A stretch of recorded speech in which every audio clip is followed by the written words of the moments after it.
Tas bija 14. jūnijas.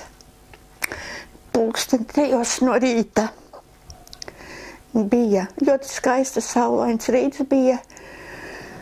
Un bija klavieni pie durvīm. Mamma aizgāja, atvēra durvis. Ienāca 6 bruņoti karavīri. 5 latviešu zēni bija, 1 krievu tautības zēns. Viņi prasīja, kur ir vīrs, tā kā mans tēvs. Mamma teica, nav mājās, viņi neticēja. Gāja pārmeklēt visas telpas un uz ielas, ārā pagalmā. Mamma teica, viņš vakar aizbrauca uz Siguldu un nav atgriezies, vai ne? Viņš tiešām bija aizbraucis uz Siguldu. Un tad viņa teica, ka viņai jāsavāc mantas ir un ka vedīs projām no dzimtenes. Mamma dabīgi ļoti uztraucās, raudēja, vecā mamma arī. Mēs pamodamies gultā, mēs bijām 4 bērni, 2 māsas un 2 brāļi. Un mamma bija stāvoklī vēl. Un tad deva pavēlu kāpt mums visiem mašīnā iekšā. Mēs, kā pamodušie, bijām kā jau naktskrekliņas, plikiem dibentiem, plikām kājām, tāds mums aizved uz Siguldu. Un mammai piedzima vagonā bērniņi, 2 brāliši. Un tie 2 nedēļu vecumā nomira. Un tad viņa turēja pie krūts, lai tāpēc, ka tos mazo ziedaņus zaudēt nāca klāt. Un paķērēs kājiņam tā kā kaķu bērnus, vai ne?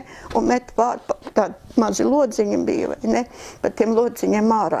Un tad tās mammas, kam bija bērniņi miruši, tad viņi turēja pie sevis un kad kaut kur tik ārā, tad izkasīja ceļmalā bedrītes un apglabāja.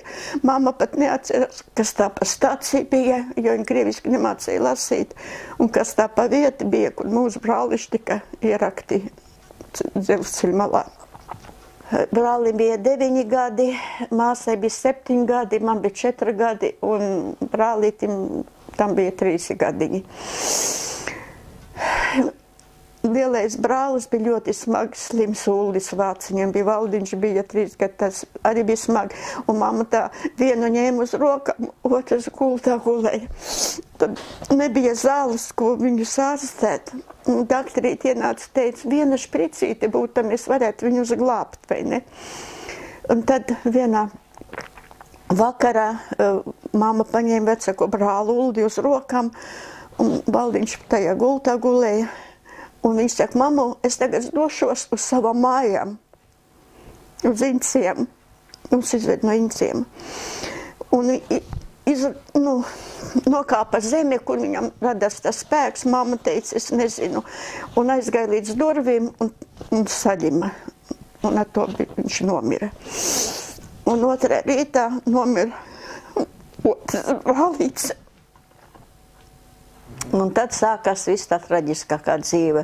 Bats, trūkums, augstums, drēbes nebija. Pavasarī, kad nokusa sniegs, kad tika māra, tad mēs metamies 4 tā kā